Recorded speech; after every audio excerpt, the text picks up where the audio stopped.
Boa noite, sejam muito bem-vindas à nossa aula inaugural. Na verdade, é a nossa aula inaugural do curso de aprimoramento em trissomia. É um curso que a gente já ministrou no ano passado, e um curso que tinham 6 módulos apenas, mas que foi tão bem avaliado e ficou um gostinho de quero mais. Então, nós organizamos um novo curso, uma modalidade com mais módulos, com o mesmo corpo docente, que eu vou compartilhar com vocês aqui. Vocês estão vendo? Sim? Então, é um curso de aprimoramento em trissomia do 21, é a nossa segunda edição. Ele foi totalmente reformulado, ele está mais completo, mas a equipe docente, os nossos professores são os mesmos, que continuaram e estão aprofundando ainda mais o nosso conteúdo. Hoje, para a nossa aula, nós temos aqui o professor Dr. Jovan Anderson e a professora doutora Ana Vogley.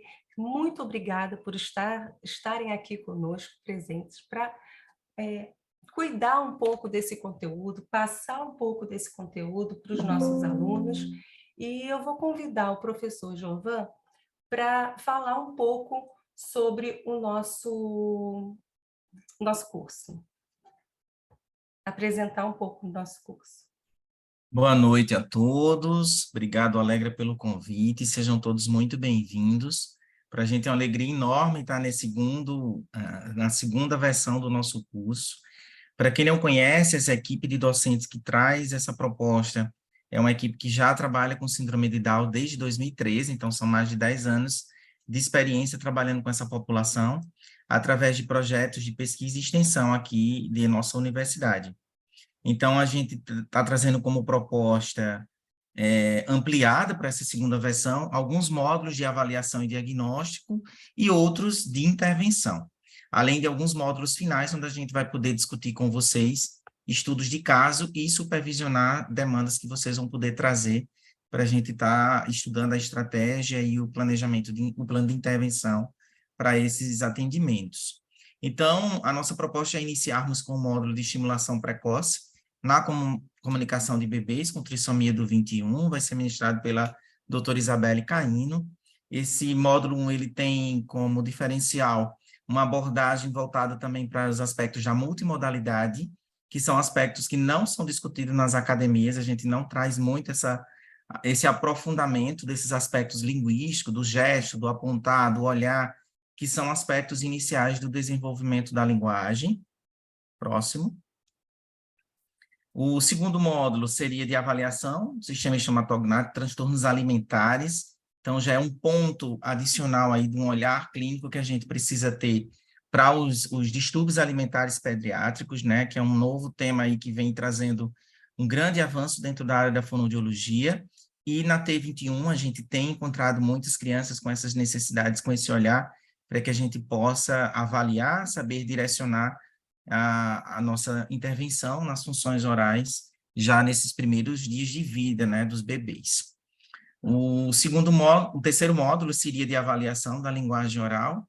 Então, essa avaliação da linguagem oral vai ser numa perspectiva ampliada da linguagem como um todo dessa criança, onde a professora Isabelle Caino vai apresentar vários protocolos, né, dependendo de cada perspectiva do que é preciso ser abordado, é preciso ser discutido nessa população.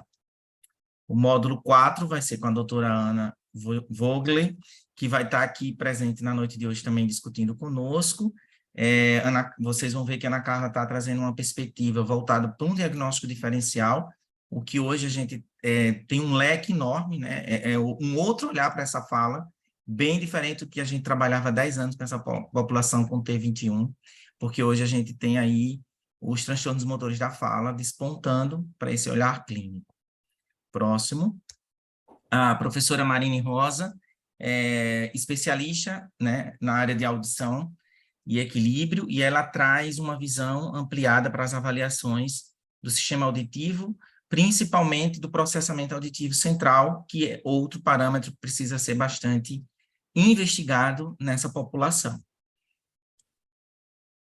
E aí depois a gente parte para as intervenções. Então, no módulo 6, já vai entrar com a intervenção nas funções orofaciais. Eu e a professora Manuela Leitão estaremos discutindo desde os processos e as dificuldades da amamentação até as fases de desenvolvimento, de mastigação, deglutição, todas as funções orofaciais do indivíduo com T21. A professora Isabelle vai discutir com vocês o transtorno da linguagem, o que ela vai ter encontrado lá no início, na avaliação no diagnóstico, as perspectivas, e principalmente voltado para as habilidades preditoras, entre elas aspectos da memória, que a gente já tem evidência científica de que a T21 tem um comprometimento expressivo nos aspectos de memória. Então, vai estar dando uma abordagem voltada para essa intervenção, né, com esse olhar clínico também, para esses aspectos cognitivos. Próximo, a professora Ana Carla vai trazer, nesse outro módulo, a intervenção, o tratamento para esses transtornos motores da fala e demais aspectos da fala que serão trabalhados também, que precisam ser trabalhados também na população com T21.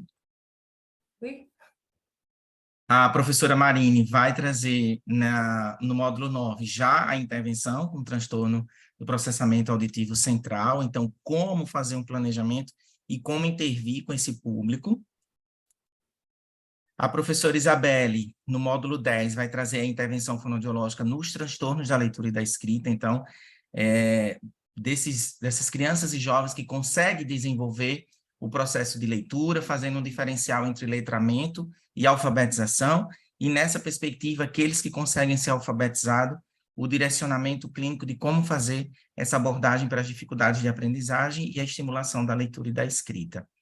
É importante enfatizar que a perspectiva que a gente vai trabalhar em todos esses módulos de intervenção, principalmente, existe um outro parâmetro futuro para essa população. Hoje, a pessoa com trissomia do 21, ela está chegando à fase adulta e ela está se inserindo tanto em mercado de trabalho quanto em universidades. Então, elas estão chegando ao 3º grau escolar. E essas pessoas precisam desse empoderamento, dessa comunicação efetiva. E todos os módulos estarão discutindo também numa perspectiva de que o fonoaudiólogo precisa preparar o jovem e o adulto. E não pensar apenas que a nossa intervenção se limita à infância, tá? Nesses módulos... Oi, Alegra. Não, eu ia falar que o trabalho, quer dizer, esse curso surgiu da ideia, né, de apresentar o trabalho que vocês fazem na clínica da UFPB, e é por isso que eu gostaria de que vocês trouxessem um pouco da experiência e por que foi o meu convite para a Isabelle foi exatamente em cima dessa prática e desse trabalho que vocês desenvolvem muito bonito junto à comunidade e trazendo esses benefícios todos a essa população. Então, fala um pouquinho do trabalho de vocês, porque é muito bonito. Tá, joia. Então, a gente, nesses módulos finais, vai estar trazendo as discussões, né, esses casos clínicos aí integrados na primeira infância, na segunda, e nessa perspectiva também dos jovens e adultos. Quando a Alegra pede para a gente fazer esse apontamento de como é o trabalho que nós realizamos aqui, a gente, na verdade, tem vários projetos de extensão atrelados a um projeto maior, onde a gente tem vários braços, né? A gente tem uma primeira etapa que a gente faz em estimulação precoce, que é o Estimular Down, com a professora Manuela Leitão, que vai de 0 a 3 anos, onde faz toda a estimulação inicial das funções orais. A gente recebe aqui bebês com 15 dias de vida, com 1 mês de vida, para começar todo o processo de alimentação e desenvolvimento das funções com esses bebês. E aí a gente vai acompanhando cada ciclo, cada momento diferenciado com os objetivos e com as habilidades que a fonoaudiologia pode contribuir de acordo com a demanda de cada faixa etária. Então, a gente tem projeto, inclusive, dentro da universidade, onde a gente inclui esses jovens para fazer estágio dentro da universidade, no setor administrativo, na biblioteca, em vários setores, para que eles possam fazer um processo de profissionalização e a gente poder colocá-los no mercado de trabalho. Então, assim, é uma dimensão muito maior, a gente faz um trabalho com uma perspectiva fonoaudiológica, mas a gente tem apoio da odontologia, apoio da psicologia, apoio da terapia ocupacional, então tem vários profissionais que entram em alguns momentos contribuindo diretamente com essa perspectiva de trabalho que a gente realiza. Isso aí. Ana, você ia falar alguma coisa? Acabei te interrompendo. Não ia não, mas eu estava com vontade, então você leu minha mente. Quando você falou para a gente falar um pouco. Boa noite, gente. Boa noite a todos e todas. Quando você falou do projeto, né, de Belinha e tal, e aí realmente isso, eu fico extremamente lisonjeada, muito feliz com o convite de estar aqui, não só nessa noite, mas nesse aprimoramento, né, em Trissomia do 21, e feliz por Belinha, né, pela professora Isabelle estar à frente, né, coordenando esse aprimoramento, porque realmente, como a Alegra falou, ela faz um trabalho muito cuidadoso, muito humano, muito científico, muito lindo, né, com essa população há muito tempo, tanto em pesquisa como em extensão. Então, assim, eu vejo ela marcar, né, a UFPB como centro de referência nisso, e angariando, assim, essa interdisciplinaridade, não só dentro da fonoaudiologia, mas fora da fonoaudiologia, e fazer parte desse time, assim, é uma honra. Fico extremamente lisonjeada. Talvez eu não tenha toda a experiência, né, como o Anderson falou, desde bebezinho, quando eu termino realmente pensando as questões mais de fala, né, mas assim, a questão do Trissomia 21 eu falo muito mais em primeira pessoa do que só como cientista, né, assim, eu fui uma pessoa que fui criada, alfabetizada, cresci com pessoas com a trissomia, então tem coisas, às vezes, que eu sei, mas assim, não foi em um lugar que eu li, eu tinha uma tia mais nova, né, que tinha trissomia, um primo também que era muito próximo, e eu estava hoje dando aula até falando exatamente disso, gravidades completamente diferentes, mas um sabia que tinha da outro, não sabia que tinha, isso respingava nas questões socioemocionais, de autonomia, e quando o Anderson fala um pouco dessa pegada que a fonoaudiologia está acordando, de que essas pessoas crescem, de que essas pessoas se inserem no mercado de trabalho, de que eles passam por uma adolescência, de que eles casam, né, de que eles envelhecem. E aí a gente tem um monte de coisa para investigar nesse envelhecimento, como quadros demenciais precoces, enfim, estão surgindo várias dúvidas, né, e várias pesquisas para a gente cada vez mais oferecer um melhor cuidado, né, para essas pessoas. Então, eu fico muito honrada de estar aqui com esse time maravilhoso. Viu? Obrigada pelo convite. Nós é que ficamos aqui muito felizes de vocês poderem trazer o trabalho de vocês. Hoje teremos uma condição especial para vocês entrarem e adquirirem o curso, e ao longo da nossa palestra, da nossa aula, a gente pode ir conversando no chat. Então, eu vou colocar as informações no chat, no grupo também, e aí vocês vão prestando atenção a essa aula maravilhosa, porque agora nós estamos com um tema que na verdade, seria, deixa eu ver, novas perspectivas na intervenção fonoaudiológica na pessoa com trissomia do 21, transtornos motores da fala e tecnologias nas funções orofaciais. Então, eu convido agora o professor Anderson a iniciar a sua palestra. Você consegue. Interromper. Eu consegui. Isso.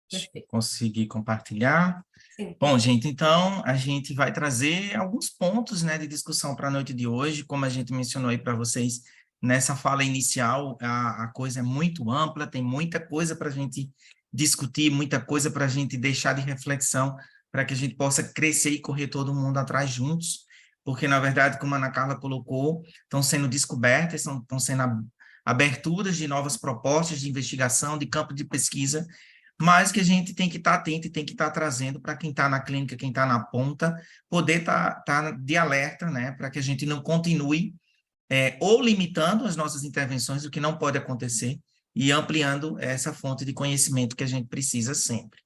Então, a gente pincelou para que hoje a gente pudesse trazer as discussões voltadas para as tecnologias. Eu vou começar falando um pouco dessas tecnologias nas funções orofaciais, e depois a Ana Carla vai trazer essas tecnologias na perspectiva aí dos transtornos motores da fala, tá bom? Então, aqui são 5 pontos que eu acho que é primordial, que eu já adiantei para vocês, que a gente vai estar dando ênfase nas discussões que a gente vai trazer no curso, os distúrbios alimentares pediátricos, as habilidades preditoras, principalmente com o foco na memória de trabalho, porque são perspectivas que já estão cientificamente comprovadas nessa população e que a gente precisa avançar com essas discussões. O uso das tecnologias nessas intervenções das funções orofaciais, a fala como nova proposta de diagnóstico, né? E novas propostas de intervenção, então a gente não pode mais tratar a fala como a gente diagnosticava e tratava há 15, 20 anos nessa população. E, como eu falei, nessa transversalidade, buscando o empoderamento comunicativo desses jovens e adultos. Então, são pontos que a gente vai trazer fortemente nas discussões do curso. E hoje à noite a gente vai trazer alguns tópicos, né, algumas discussões iniciais sobre o uso das tecnologias nas intervenções das funções orofaciais e nas perspectivas de fala. Então, o que foi que eu selecionei para a gente discutir na noite de hoje? Eu resolvi trazer algumas pesquisas que a gente está desenvolvendo no nosso grupo de pesquisa, decorrente desse projeto que a gente tem na universidade, mas eu resolvi trazer no formato de pesquisa, porque eu acho que através dela a gente vai conseguir revisar muita coisa da síndrome de Down, trazendo as informações e as discussões em cima dessa perspectiva.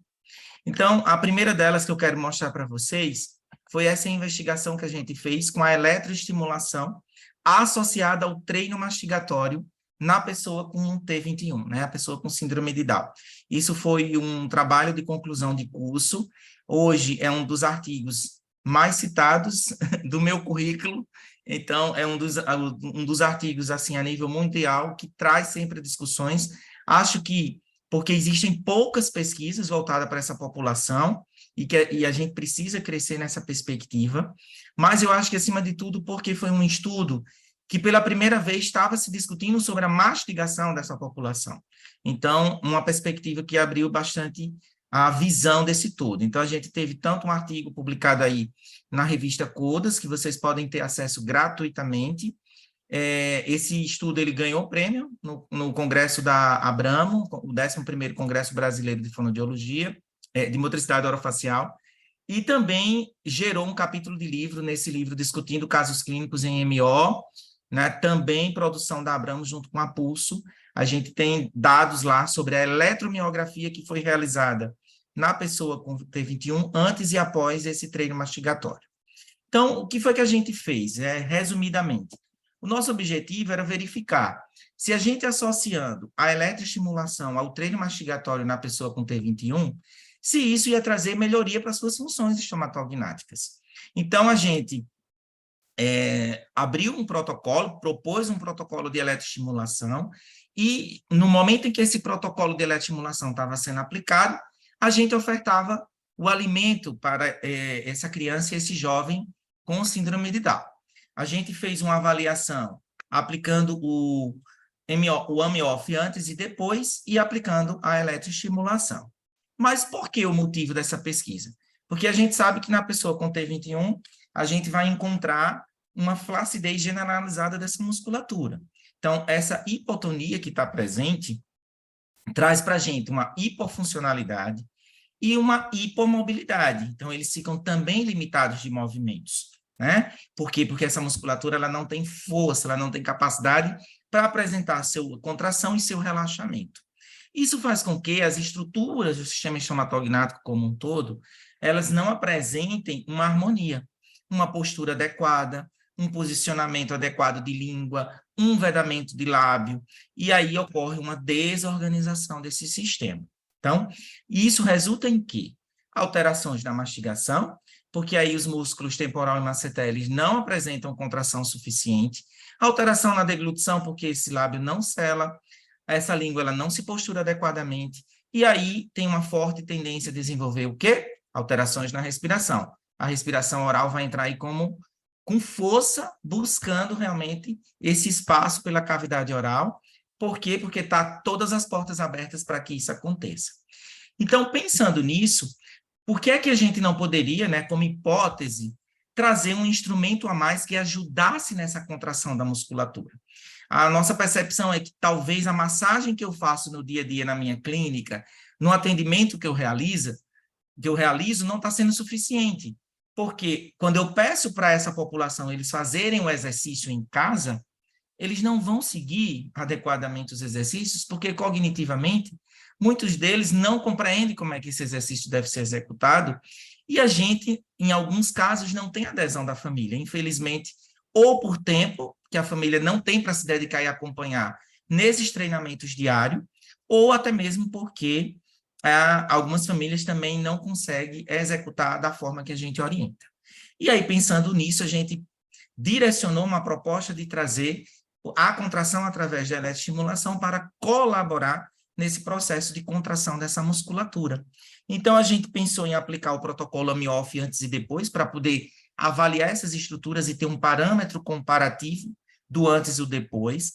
Todos esses protocolos a gente vai discutir com vocês no curso, exatamente direcionando os objetivos de cada um na proposta que a gente quer investigar. Pegamos pessoas de 9 a 25 anos, porque a partir de 9 anos? Porque eles precisavam estar com os elementos dentários já permanentes. A dentição teria que ser uma dentição que se configurasse propícia para uma contração muscular favorável, ou seja, eu vou estimular, mas ele tem que ter uma capacidade de mastigar que mantenha essa contração da musculatura, que consiga manter esse desenvolvimento e essa força que eu vou estar oferecendo, porque eu vou fazer esse estímulo, mas algo tem que acontecer para que, no cotidiano, ele consiga manter essa capacidade.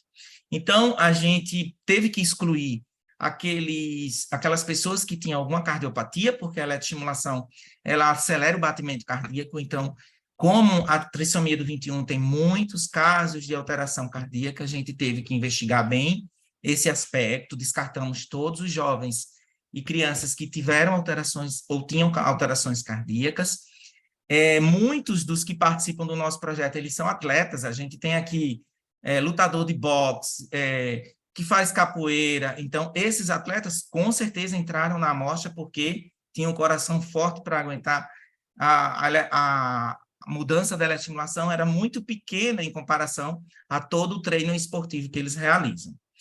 E aí nós realizamos 10 sessões nessa perspectiva, né? Então, utilizamos a posição do eletrodo, foi exatamente em origem e inserção do masseter, para que a gente conseguisse conduzir da melhor forma possível, aplicamos a corrente phase. Aqui está os valores, que aí a gente teria que ter um aprofundamento explicando o que significa cada um desses itens, mas a gente estimulava num tempo aí de 10 minutos, e desses 10 minutos, 5 minutos, o indivíduo estava mastigando, tá? E aqui foram os resultados de avanço que nós conseguimos. Então, a gente melhorou postura de lábio, no pré e no pós, a gente conseguiu melhorar aspecto de bochecha, todos estatisticamente significantes, tá? A gente conseguiu melhorar a lateralização de língua, tanto para a direita como para a esquerda, o que é muito expressivo, porque nós estávamos trabalhando mastigação, então teve efeito importante na língua, na lateralização.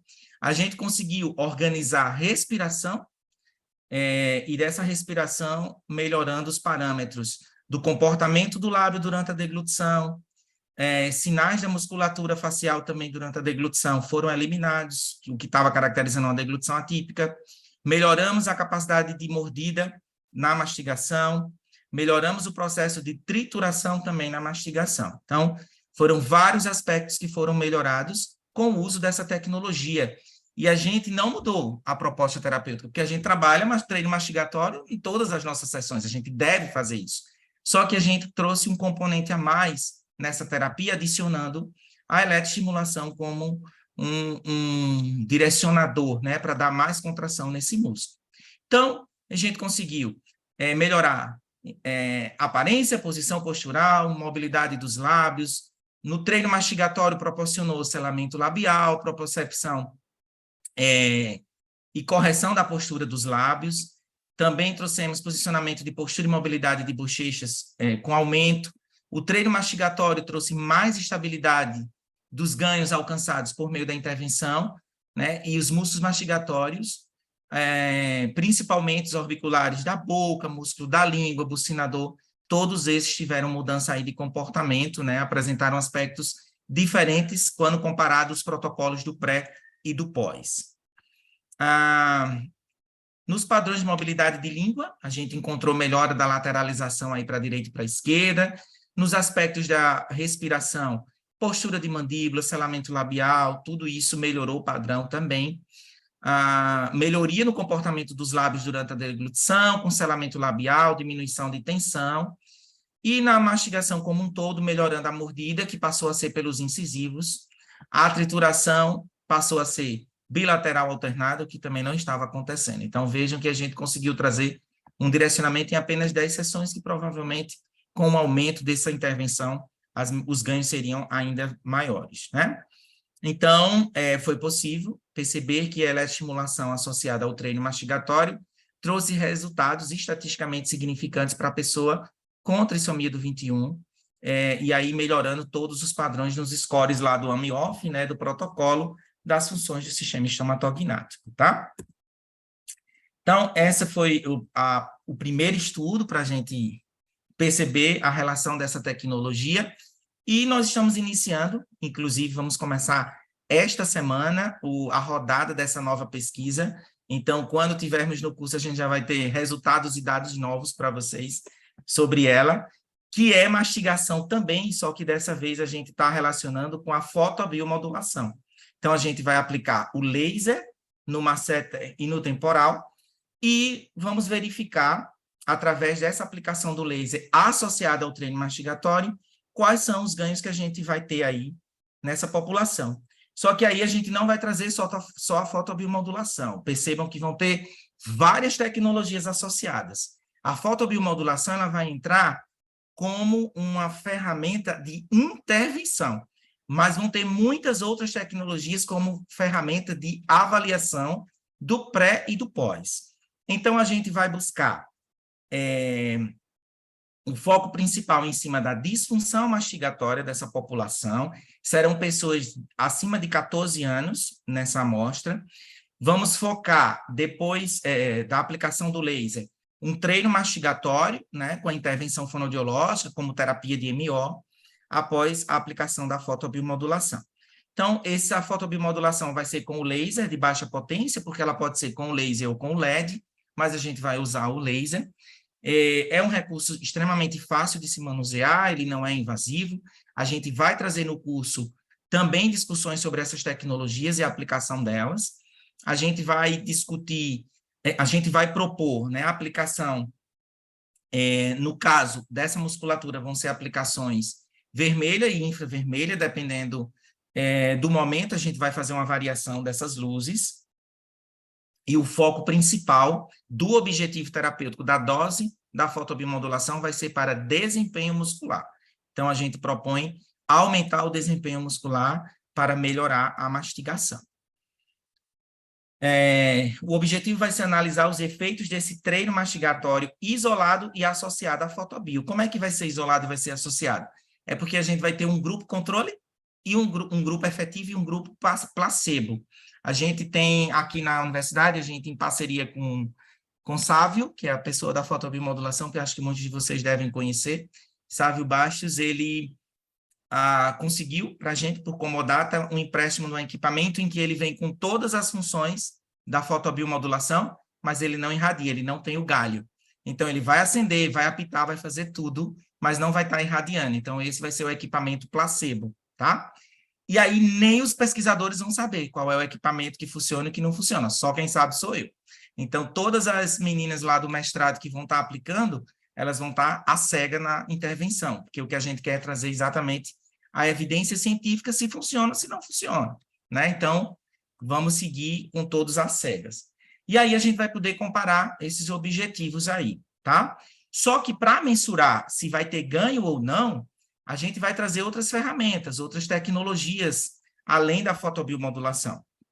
A gente vai utilizar, através do eletromiógrafo da Miotec, existe a canaleta de força de mordida. Então, como a gente vai estar intervindo em mastigação e vai estar aplicando em masseter temporal, a gente vai verificar, através da força de mordida, se houve aumento ou não da força de mordida. Então, a gente vai botar lá a carga da célula de força antes e após a aplicação para verificar se houve ganho dessa força de mordida. Vamos também utilizar o PLL, o pressão de lábio e língua da Profono. Então, nessa pesquisa específica, a gente vai usar o pressão de língua. Se eu estou propondo melhoria na mastigação, vamos ver se essa língua, mesmo sem eu intervir absolutamente nada com ela, não vou aplicar laser na língua, não vou fazer exercícios de língua, vou fazer treino mastigatório. E eu quero ver se com esse treino mastigatório, essa língua também vai aumentar a força. Ela vai trazer postura e adequação. E aí, através da pressão do lábio e língua, do PLL da Profono, a gente vai aplicar também no antes e do depois e verificar se houve aumento nessa pressão de língua, ou seja, se esses indivíduos estão ganhando força aí na língua, né? Vamos aplicar o on-off antes e depois, também para fazer o parâmetro comparativo, e vamos também trazer mais uma tecnologia que a gente também pode discutir um pouquinho dela no curso, que é uma tecnologia nova, que é a termografia, onde a gente vai poder verificar a temperatura desses músculos. Então, eu vou poder comparar como era que estava o comportamento desse músculo através da câmara termográfica antes de começar todo o tratamento e após todo o tratamento. E tudo isso a gente também vai medir com efeito imediato. Então, todos os dias eles vão ser avaliados antes e depois da aplicação do atendimento fonoaudiológico para a gente ver como é que está o encaminhamento e os resultados dia após dias, tá? Então, vejam aí quantas tecnologias eu falei e todas elas hoje estão sendo extremamente utilizadas dentro da fonoaudiologia, dentro da motricidade orofacial e na pessoa com T21. Então, a gente vai poder fazer uso dessas ferramentas e trazer as contribuições. Com certeza, todas elas a gente vai estar trazendo, porque a gente já vai estar com todos esses resultados, com filmagem dos casos, e vai estar trazendo para vocês de primeira mão, todos esses casos clínicos que a gente vai estar acompanhando aqui nessa intervenção. Aqui é mencionando o Jaules, o tempo que ele vai fazer de treino mastigatório, que não vem muito ao caso, as etapas em cada sessão, como é que vai ser o controle, e aí o que a gente espera nesse sentido, considerando os efeitos terapêuticos evidenciados no uso do laser de baixa potência, é que, associado ao treino mastigatório na terapia miofuncional, essa fotobio traga mais eficácia, né? Auxiliando aí no desempenho da musculatura mastigatória, repercutindo consideravelmente. Quando a gente diz que a mastigação melhora, principalmente em pessoas com T21, pela essa flacidez, por tudo isso que eu falei, isso reflete em todas as outras funções. Então, quando a gente melhora o padrão de mastigação, todas as outras funções começam a apresentar melhoras também. Então, deglutição se organiza, respiração se organiza, né? E dependendo do tipo de alteração de fala, que a Ana Carla vai falar exatamente para vocês agora, dependendo do tipo de alteração de fala, pode também ocorrer uma organização, se não tiver questões motoras aí, né? Se não for nada de transtornos motor, se for apenas de músculo esquelético, de erros residuais, também pode haver uma organização, né? Mas as questões de fala são bem mais amplas. Vamos nortear com esses dados os profissionais na elaboração dessas estratégias terapêuticas mais eficazes, atuando aí nessas intervenções. Ok? Então, espero que a gente consiga contribuir com todas essas novidades aí para o curso. A gente vai ter muitas horas para conversar com mais calma, com mais tranquilidade, com mais especificidade sobre todas essas propostas. Então, eu passo agora para... Não sei se eu devolvo para a Alegre ou se eu já passo direto para a Ana Carla. Muito obrigada, Anderson. Maravilhoso saber que o uso dessa tecnologia está contribuindo de forma favorável e positiva no desenvolvimento, e é muito bom saber que existe agora um trabalho científico, né, para comprovar isso e basear o nosso trabalho, porque a gente muitas vezes sabe que funciona, mas a gente não tem um respaldo legal, né, principalmente científico, para justificar todo o trabalho que a gente desenvolve. Fiquei muito feliz de saber que esse projeto está sendo desenvolvido, e o mais feliz ainda é que a gente, ao longo do curso, vai poder acompanhar todo esse resultado. Ana, agora é com você. Ai, gente, obrigada. Eu aprendi um bocado aqui, já anotei um monte de coisa, estou com o post-it cheio aqui. Eu também fiquei E muito às vezes feliz. a gente é vizinho, né? Eu e Anderson lá no departamento, eu não sei, por exemplo, alguns projetos, né? Porque como ele é da pós, eu sou da graduação, termina que a gente nem conversa muito sobre isso, mas assim, já estou com um monte de hipótese aqui para a gente já atrelar com a fala. Ele falando aí, será que isso... E eu só aqui pensando, né? Enfim, estamos pensando parecido aí. Tem coisas até que ele disse, será? E eu pensando comigo, será? Eu acho que sim, eu acho que isso vai respingar na fala fortemente. Então, vamos lá, gente. Dando continuidade aqui, né, ao que Anderson já trouxe para a gente, né, em termos de motricidade orofacial, de mastigação, né, de questões musculoesqueléticas que estão presentes aí nas pessoas com trissomia 21. A gente vai dar continuidade. Eu vou tentar linkar aqui, tá? Várias coisas que Anderson colocou com a fala para a gente continuar o raciocínio, tá? Para a gente não perder esse trem andando. Então, vamos tentar agora trazer essa visão para as novas perspectivas, pensando nos transtornos motores de fala nessa população. Tá? E quando eu falo em transtornos motores de fala, a que eu estou me referindo? Às vezes parece óbvio, porque a gente vem discutindo a praxia faz muito tempo, depois veio falando de outros transtornos motores de fala, mas às vezes vale a pena a gente parar e dizer, peraí, do que é que a gente está falando quando a gente fala de transtornos motores de fala?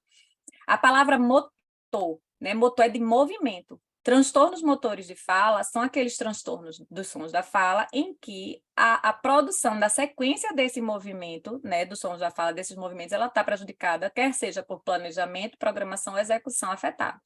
Então, a gente pode situar os transtornos motores de fala como sendo um subgrupo, tá, dos transtornos dos sons da fala, ou seja, coexistindo com os transtornos fonológicos e com os erros residuais de fala, como o Anderson muito bem colocou, tá? E a gente está partindo desse sistema de classificação dos transtornos dos sons da fala de Schreiber e colaboradores de 2019.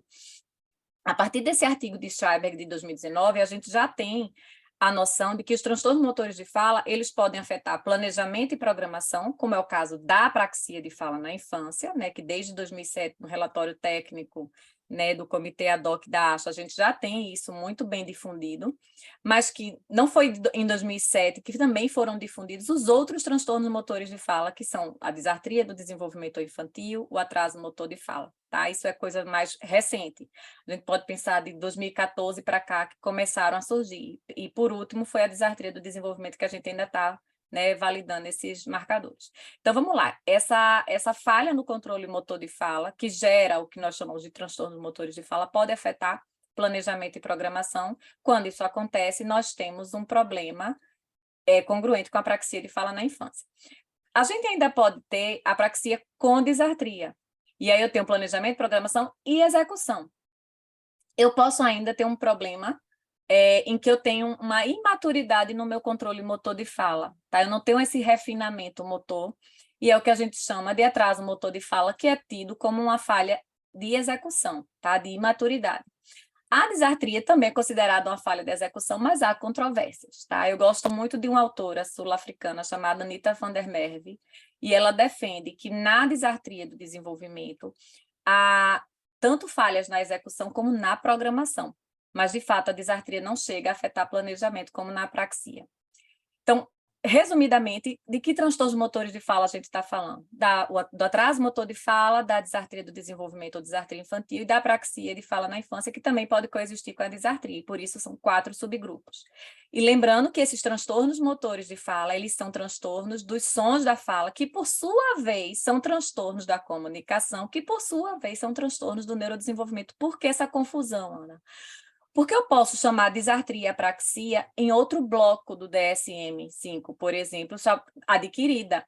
Não estamos falando do mesmo problema, tá? Quando a gente fala de apraxia na infância e de disartria infantil ou desenvolvimental, a gente está se referindo a transtornos do neurodesenvolvimento. E por isso a gente está falando de transtornos que são da comunicação. E por isso justifica o fato da gente ter tanta comorbidade homotípica. O que seria isso? A gente ter crianças que têm transtorno de linguagem, transtorno motor de fala e transtornos de origem musculoesquelética, como o Anderson colocou. Às vezes, todas as dimensões da comunicação podem vir alteradas, tá? Como a gente também tem a possibilidade de o transtorno acontecer comórbido de forma heterotípica, como síndrome de Down, com transtorno de linguagem, com transtorno motor de fala, que é super comum, né? E aí, para falar um pouco dessa prevalência dos transtornos motores de fala, eu trouxe um estudo que é muito claro, assim, ele focou em adolescentes, mas existem já desdobramentos da infância também desses mesmos autores. É um artigo de 2019. Eles trazem uma estimativa dessa prevalência de transtornos motores de fala nessa população. E aí, para nossa surpresa, não tanto, mas para nossa surpresa, porque o número é muito alto, 97,8% dos adolescentes que participaram do estudo preenchiam um critério para transtorno motor de fala, quase 98%. É o tipo da coisa, gente, que traduzindo para a prática clínica. Se chega uma pessoa, criança, adolescente, adulto com Down, e eu vou avaliar, e eu fico pensando, é motor ou fonológico? Gente, eu posso até pensar que é fonológico, mas que é motor, eu tenho o quê? 98% de chance de ser. Agora, se é disartria ou se é apraxia, é outra história. E aí, quando a gente diz 98% de ser transtorno motor, não estou dizendo que é 98% de ser apraxia. Transtorno motor. Eu sei que muitas vezes a gente usa como sinônimo apraxia, mas não é. Tá? A apraxia é bem menos prevalente na população em geral. E ainda na população com trissomia 21, a gente tem aí como sendo um dos mais prevalentes a disartria. Tá? Com 38%, a disartria com a apraxia, a gente tem aí 23% e a apraxia 39%. Quer dizer, a apraxia e disartria muito equiparado. E quando não tem um ou outro, tem os dois. Né, restando aí uma porcentagem irrisória que não tem algum critério, que não preenche critério para transtorno motor de fala. Traduzindo isso para a clínica, na dúvida diagnóstica diante de uma pessoa com Down, a gente precisa ligar o nosso algoritmo de que há 98% de chance de ter transtorno motor. Né, e que a gente tem grande chance de ser apraxia e disartria. E aí, esse estudo é de 2019, mas eu vou trazer aqui um outro estudo, até um pouco mais antigo, de 2016, tá? Que eles olharam, fizeram um perfil dessas habilidades motoras de fala em crianças com síndrome de Down, né? Aí está Shelley Velleman, está Mary Andrianopoulos, está Vani Rupella, que, assim, cada uma de um centro de estudo, mas que publica muito bem, né? Shelley Velleman é ótima para trabalhar com transtorno motor de fala e comorbidade. E aí, nesse artigo, olha que interessante que elas trouxeram. Eu tentei fazer um esquema aqui de um raciocínio para trazer aqui para vocês. Bom, na trissomia 21, o que é que temos de transtorno dos sons da fala e qual o envolvimento motor? É lógico que temos questões perceptuais, tanto, né, de origem fonológica, de outras origens sensoriais também. Temos questões linguísticas envolvidas, ninguém está negando isso. Mas em relação ao aspecto motor, e aí eu botei em destaque já pensando também naquele artigo de 2019 que reitera o que esse artigo de 2016 traz, tá? Mas também fazendo um link um pouco aqui com o que Anderson colocou. Na questão motora de fala, a gente tem dois aspectos motores que dialogam, tá? Um que é orofacial não verbal, ou seja, movimentos orofaciais que não são de fala, e temos movimentos orofaciais específicos da fala. E aí a gente entra, peraí, orofacial e de fala é sinônimo? Não, mas fala é orofacial, mas nem tudo que é orofacial é fala. Então, aquela hipótese que Anderson trouxe, será que melhorando, né, a partir do treino mastigatório, a gente pode trazer melhorias na fala, não só nas questões musculoesqueléticas? Eu acredito que não só em questões musculoesqueléticas, a gente pode trazer melhorias em outros aspectos, né? É bem provável que a gente melhorando os aspectos musculoesqueléticos, e aí automaticamente melhorando questões orofaciais, a gente desenvolva uma base motor orofacial mais estável, em que eu possa ter movimentos mais estáveis, mais precisos, tá? Sequenciados dos sons da fala. Então, quando eu falo da questão motora, eu tenho a questão tanto orofacial como a questão verbal.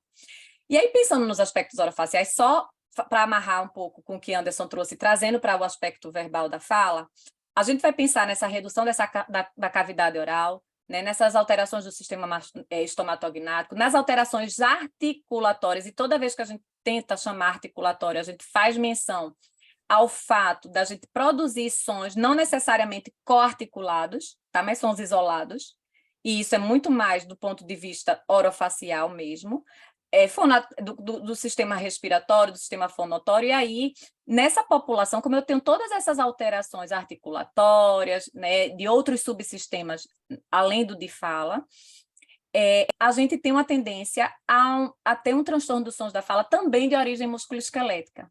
Mas o fato de ser também característica de transtorno de origem musculoesquelética não anula a possibilidade de ter envolvimento motor de fala. Então, nosso raciocínio diagnóstico ele não é dicotômico, binário. É motor orofacial ou é motor de fala? Espera aí, quão orofacial e quão de fala? Porque nós temos os dois transtornos coexistindo, principalmente nessa população T21. Eu brinco muito assim, que a questão da comorbidade, a diabetes e hipertensão, eles coexistem, mas não é a mesma etiologia no caso, né? Às vezes é a vida sedentária, a alimentação, ok. Mas, às vezes, uma predisposição genética, a questão é que, estatisticamente, eles coexistem, eles são comorbidades, eles têm uma taxa alta de relação de comorbidade. A mesma coisa a gente vai raciocinar aqui em relação às alterações dos sons da fala de origem musculoesquelética, as alterações de fala de origem motora, as alterações fonológicas e linguísticas. Tá? Existe uma maior chance da gente ter esse tipo de comorbidade. E aí, lembrando que as questões articulatórias, elas são normalmente, né, de origem periférica, a gente tem uma caracterização clínica em termos de padrões de fala, muito mais de distorção, né? O padrão de distorção caracteriza muito essa questão musculoesquelética, mas às vezes na questão motora a gente também tem distorção. E aí vamos falar agora do que seria esse transtorno, né, motor de fala. Enquanto o transtorno motor, não de fala, quer dizer, o que afeta os movimentos orofaciais, não necessariamente verbais, normalmente são periféricos, são questões que envolvem execução motora da fala. Eu também tenho, na minha produção de fala, questões corticais e subcorticais. E aí eu tenho, respectivamente, no cortical planejamento, motor de fala, e envolvendo estruturas subcorticais como cerebelo, gânglios da base, aí envolvendo programação motora de fala. E aí, quando a gente fala de questões motoras de fala, como o Anderson falou, tem uma questão mais específica, porque, vejam, eu planejo os sons de uma língua. Então, o meu planejamento motor é a formulação cognitiva. Eu tenho que codificar, transcodificar essas unidades abstratas, que são léxico, que são frase, também que é sílaba e que é fonema. Então, envolve questões mais específicas da fala. Além disso, que características clínicas? Enquanto a gente viu que as de origem musculoesquelética, elas trazem um padrão de distorção, né, e elas têm uma origem mais periférica, nas alterações de planejamento e programação, o que é que eu tenho? Características que a gente vai chamar de motoras de fala. Eu tenho problemas de segmentação, então eu tenho pausa, onde eu não deveria, tanto dentro da palavra, entre as palavras, às vezes até dentro de uma sílaba, eu posso falar a palavra já e dizer a, e tem uma pausa entre o j e o a, e nem sempre o meu ouvido vai capturar muito bem isso, eu preciso de uma análise instrumental, acústica, complementar. Né? Eu tenho alteração prosódica, que eu posso ter tanto no meu acento lexical, como, por exemplo, café, e eu dizer café, como no acento frasal, e dizer, em vez de café quente queima a boca, dizer café quente queima a boca, e deslocar os acentos e parecer um estrangeiro na minha própria língua. Ter trocas em consonantes e vogais, não só substituição e omissão, mas também distorção. Tá? Mas quando a gente tem falhas de programação e de execução, como no caso da disartria, eu posso, inclusive, ter alteração em outros subsistemas. Eu posso ter ressonância afetada, fonação afetada, respiração afetada, qualidade vocal afetada. Todas essas características que estão aí embaixo não são características da apraxia, e sim da disartria do desenvolvimento, que também está prevalente nessa população com T21. Qual é a grande questão que eu quero agora? Está tudo tão organizado, agora eu vou desorganizar um pouquinho. A grande questão é que, por exemplo, esse estudo de 2016, a gente vai ver aqui, ó, eles trazem características apráxicas e disártricas nas crianças com trissomia 21, mas eles usam o que eles chamam de avaliação linguagem neutra motora para crianças pequenas, é o que eles chamam de LAMS. Tá? Esse protocolo LAMS é uma avaliação de linguagem neutra para questões motoras de fala. Como assim linguagem neutra? Em qualquer língua do mundo, esse protocolo ele é válido. Isso é um problema. Por que é um problema?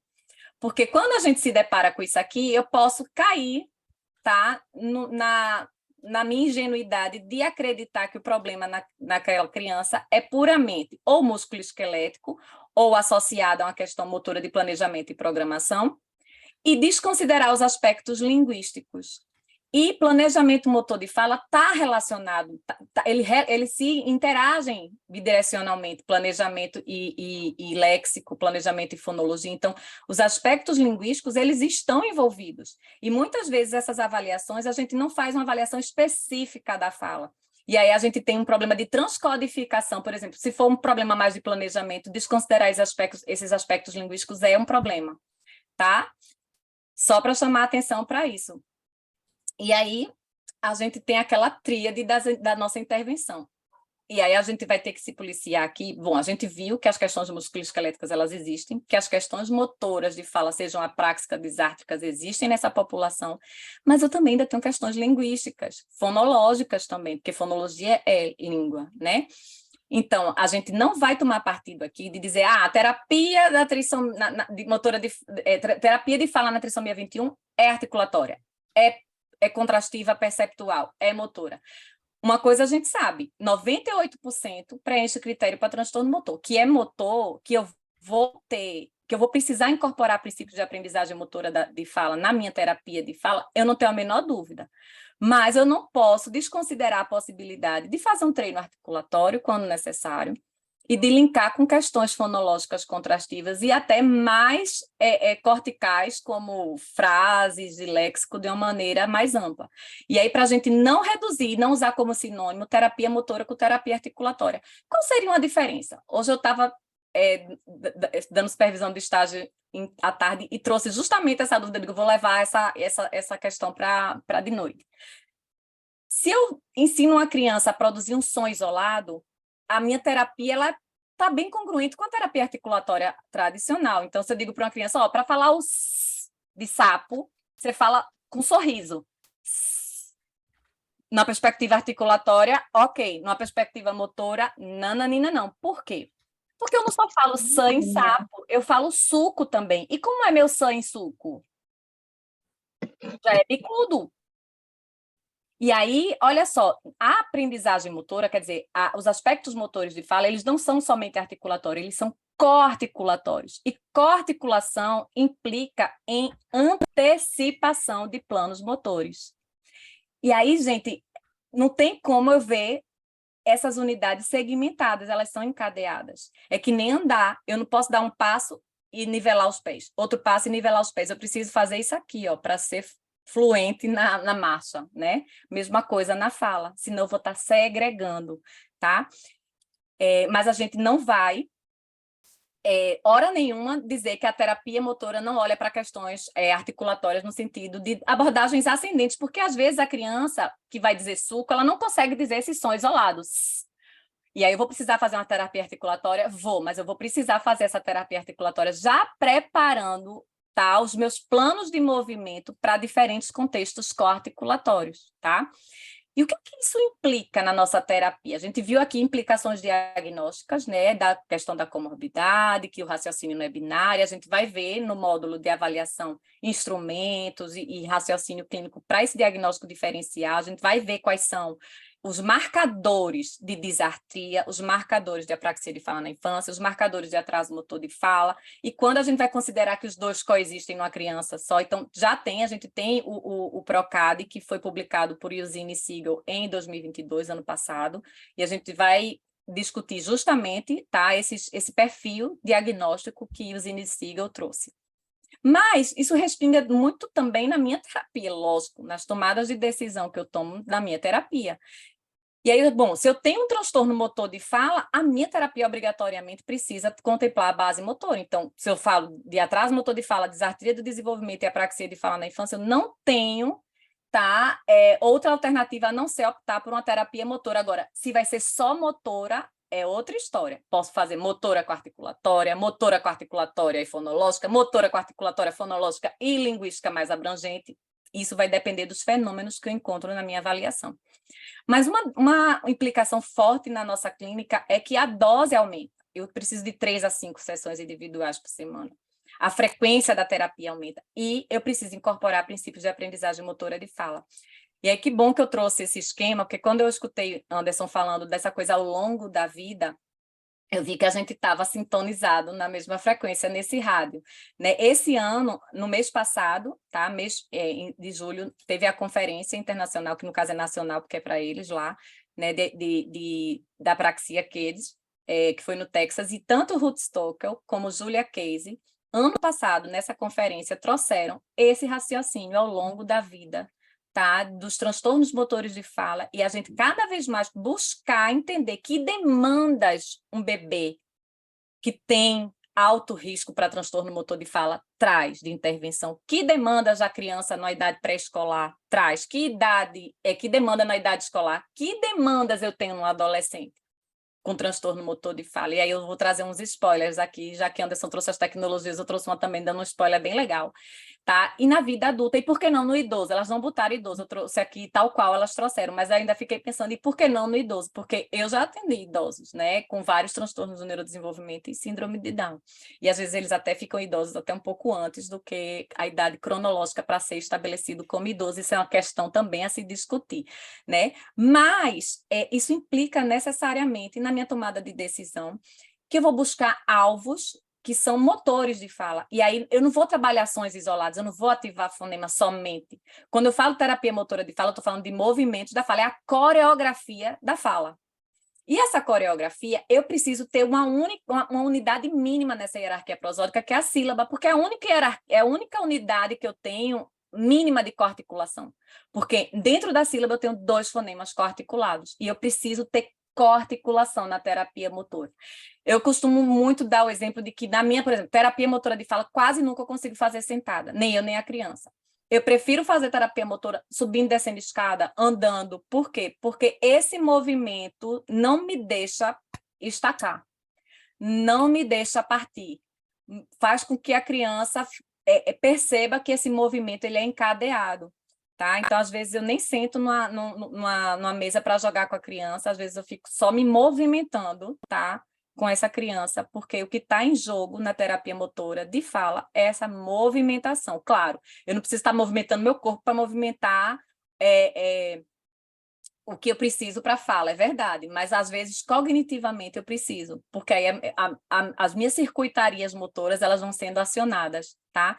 Existe um treino de estimulabilidade da própria Eugenie Siegel, que ela trouxe ano passado, na Conferência Nacional da Praxia, justamente que é um treino que ela chamou de, eu não sei a tradução para o português, mas é um entrainment, é um treino que eu chamaria de arrastamento, um sistema motor arrasta outro. Então, e eu até lembrei uma vez que eu estava brincando com a criança, isso muito antes de surgir o relatório de 2007 da ASHA, tá? E o menino só conseguia falar uma palavra quando ele girava o sapato em torno do cadastro, assim. Eu fazia, que magia tem nesse tênis? Quando eu olho para trás, isso faz muitos anos, quando eu olho para trás eu faço, gente, isso é arrastamento. Uma atividade motora que ele faz tranquila, arrasta, tá? Aquelas conexões que a gente tem que são motoras, tá? Isso é uma coisa muito fabulosa, né? O nosso cérebro é uma coisa, assim, fantástica.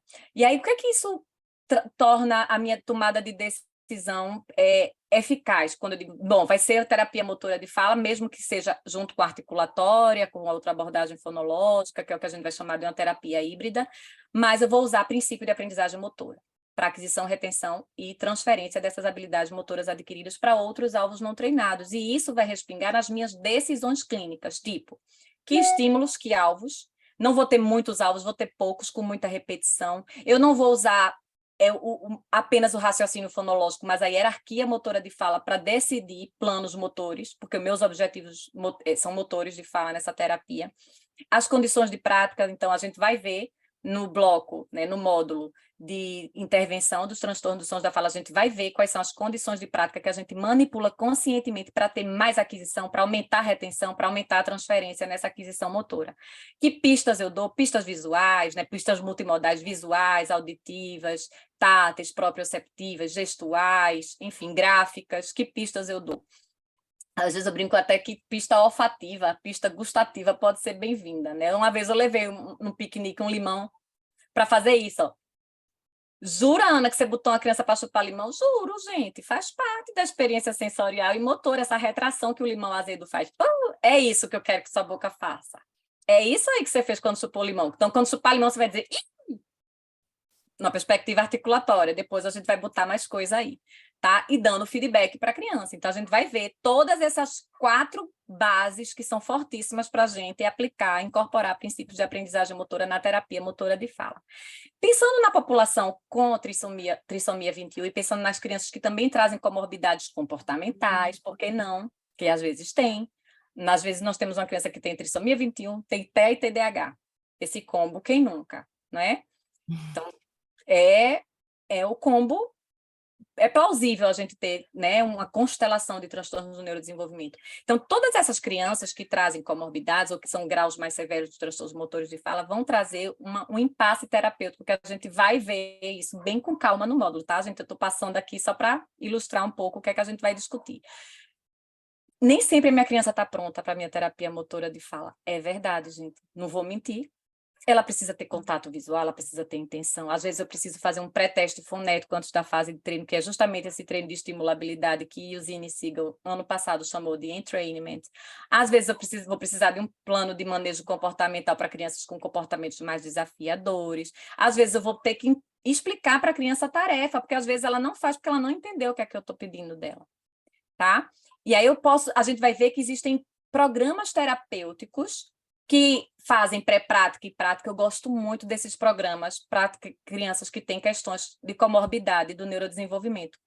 Mas alguns não têm esse programa de pré-prática e prática. Aí o que é que eu faço? Adapto. Como assim, Ana, você adapta programas? Exatamente, eu acho que o programa precisa esticar para caber na criança e não a criança esticar para caber no programa. E aí tem casos em que a gente vai dizer, calma, eu não posso fazer minha terapia totalmente agora, eu não consigo botar isso em prática, eu vou precisar mexer com atenção, com memória, né, que é um dos precursores que Anderson trouxe na fala dele, né, eu preciso ver a habilidade de imitação, então às vezes eu passo 2 sessões com a criança só brincando de imitar assim, ó, levanta a mão, ela levanta, faz assim, abre a boca, e às vezes eu vou fazer imitação orofacial, mas não de fala, até chegar na imitação motora de fala. Né? A criança precisa tolerar a frustração, então dizer, não falhou legal agora, ela precisa tolerar a pista, ela precisa entender o que é que ela precisa mudar para aquela produção ser melhor. E aí a gente vai ver no módulo de intervenção, a gente vai destrinchar essa tabela, que é da Classificação Internacional de Funcionalidade de 2017, tá? De Elizabeth Murray e Gênia Eugene Siegel. Já é a 3ª vez que eu estou citando ela, né? Ela está podendo mesmo. Ela é maravilhosa mesmo. E aí elas fizeram, na Classificação Internacional de Funcionalidade, elas trouxeram qual programa contempla o quê, com que nível de evidência acha e para quem. Ai, gente, essa última coluna aí me ganha. Deu bom. Gente, para quem? Então, aquela pergunta que a gente faz, esse método, essa abordagem, esse programa, tem evidência para criança com T21? Né? Isso é uma pergunta ótima, porque às vezes a gente pergunta só assim, esse programa tem evidência para quem? Porque, por exemplo, a ultrassom, né, de língua com biofeedback por ultrassom de língua de Jonathan Preston, era 2B, isso em 2017, hoje ele é 1 total. Mas para quem? Não é para criança com T21 grave, com muita comorbidade, criança com TEA, não é. Já o de TTC é super prompt de TTC, NUFIO, não está aí nessa tabela, mas na original está o Kaufman. São métodos que agora já são tudo nível 1, tá? Isso foi em 2017, mas agora já está tudo nível 1 e todos responderiam para qualquer comorbidade, tá? A gente já vê que responde para comorbidades. Exceto o REST aí nessa tabela, e é por isso que eu vou trazer aqui só uma provocação.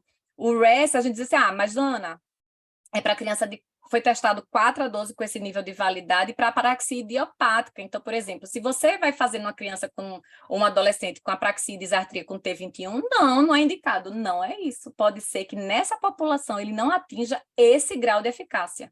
Pode ser que ele seja no nível 2B para essa população. E é por isso que eu preciso testar em outras populações, é por isso que a gente precisa fazer ensaios clínicos randomizados, como esse que Anderson tem feito, duplo cego, tá? E com placebo, né? Com sham, enfim, a gente precisa de ensaios clínicos para isso. Então, embora aí diga que não é um método indicado, eu trouxe justamente um ensaio clínico randomizado que a gente publicou, tá no Prelo, com um paciente com T21, tá? Com neuromodulação. E aí foi a gente querer mostrar assim, não, peraí, embora a gente tenha métodos que sejam muito melhores para crianças com comorbidades, eu estou falando aqui de um adolescente de 19 anos, com T21, apraxia e disartria. E aí o que foi que a gente fez esse TDCS, tá? Com neuromodulação, com REST, a terapia REST, fez junto eye tracking, fez eletroencefalograma, tá? E aí a gente, durante 12 sessões, a gente aplicou aí com ele. Tava aí eu com o bucho já pela boca. A última sessão da neuromodulação eu já estava em trabalho de parto, foi tenso, mas deu tudo certo, tá? E aí o que foi que aconteceu? Olha que coisa interessante, gente. Ele melhorou mais de 40% nas produções, e eram com pseudopalavras. E aí a gente usou o eye tracking, e a gente estava procurando uma coisa e achou outra. Vejam que coisa interessante, a gente fazendo o REST com esse paciente, como estava usando eye tracking, a gente, vamos olhar, e aí a gente começou a notar que as palavras que ele tinha mais dificuldade, ele fazia movimento de sacada. E aí esse movimento de sacada, a professora Esther Nakamura Palacios, né, que é a coordenadora desse projeto, ela já vinha estudando sobre esse movimento de sacada e tem a ver com o planejamento motor. Então, quando a gente está procurando, tá? Vejam, planejamento motor, lembrando que ele é cortical, ele está relacionado ao léxico, então estou procurando dentro daquela palavra, tá? A minha formulação cognitiva da fala, aí provavelmente eu posso ter, e isso é só na T21 que ela viu, tá? Movimento de sacada na T21. E aí eu trouxe aqui só um pedacinho do eye tracking para vocês verem a sessão de prática.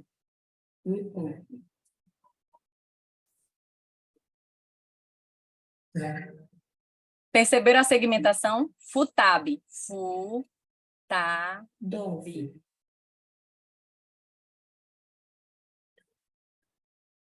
E percebam que eu não estou corrigindo. Mas, Ana, você não está corrigindo. É porque esse método REST, a gente vai ver que ele tem fase de treino e fase de prática. No treino eu corrijo, na prática te vira.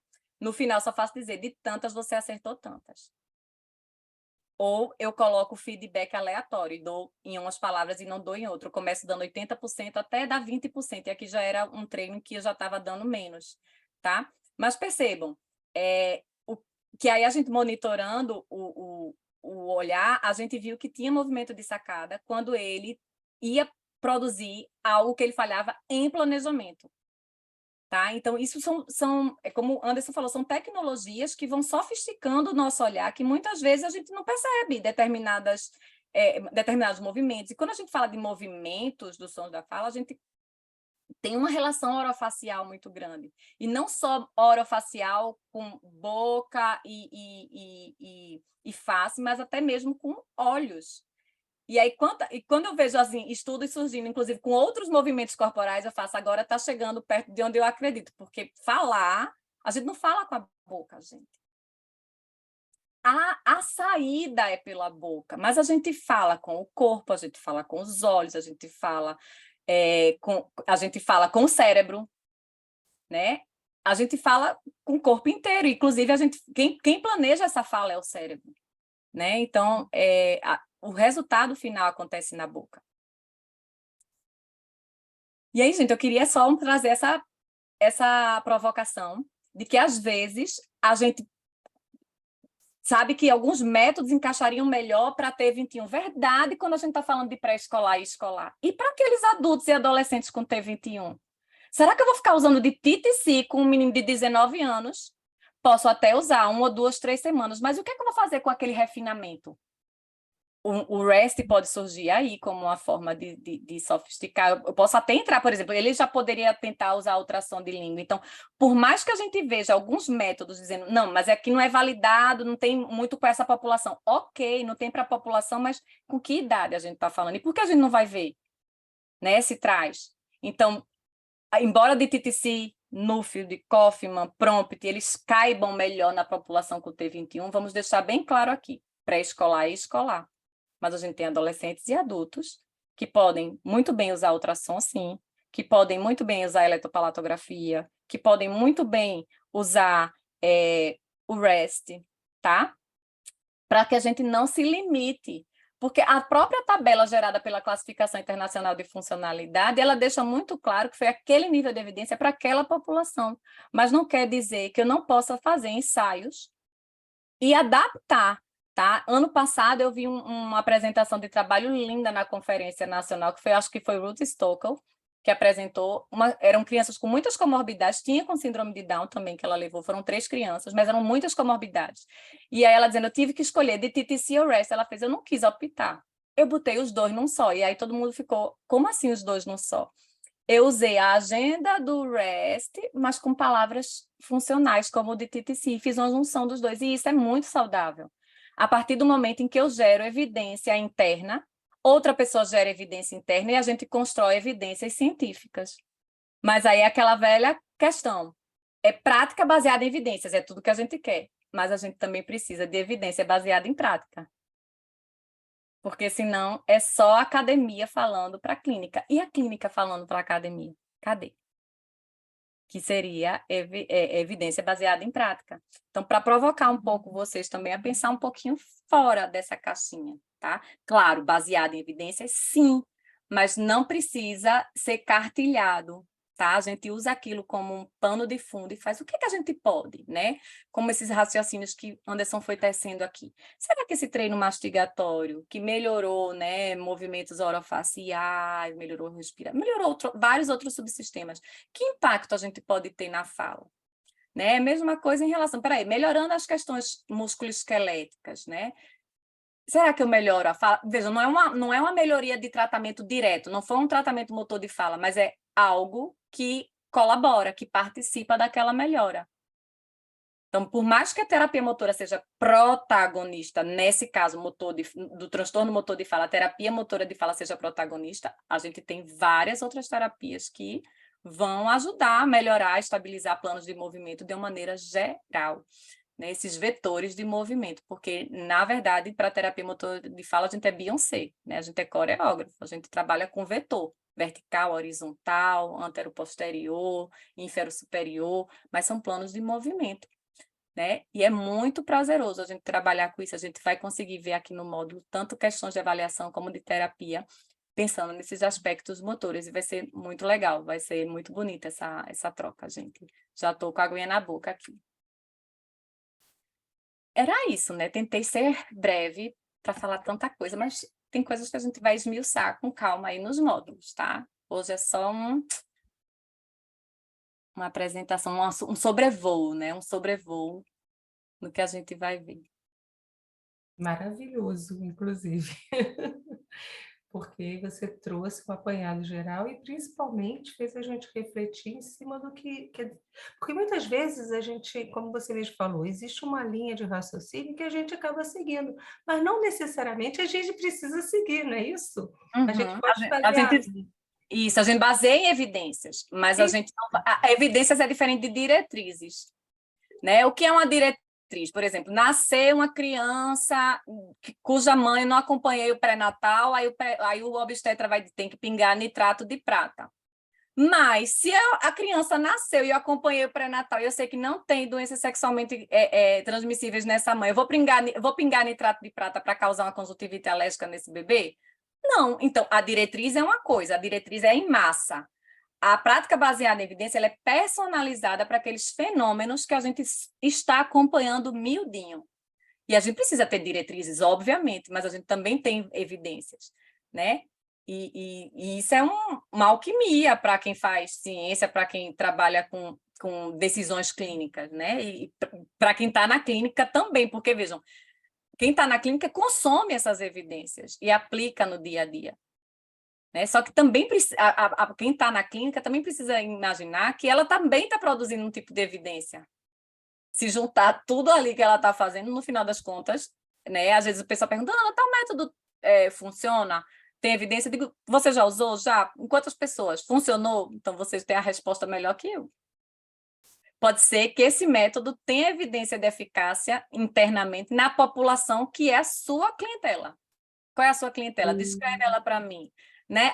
Eu trabalho mais com erro residual de fala. Ok. Eu trabalho mais com combo, T21, TEA, TDAH, deficiência intelectual. Pronto, esse daí é a minha população também. Então, a gente vai ler as evidências parecidas, né? A clientela. O que é que funciona para quem e quando? Porque essa pergunta do quando é muito importante, é aquilo que Anderson falou. Bebê, criança, adolescente, adulto e idoso. Pode ser que um método que funciona para bebê e criança não funcione para adolescente e adulto e vice-versa.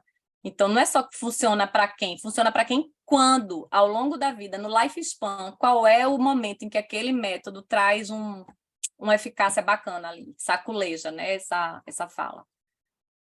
Isso tudo são raciocínios que tiram a gente da zona de conforto e deixam a gente com o juiz azucrinado, mas a gente vê a resposta, né? Quando a gente vai começando a questionar as nossas práticas e vendo as coisas responderem mais rápido, né?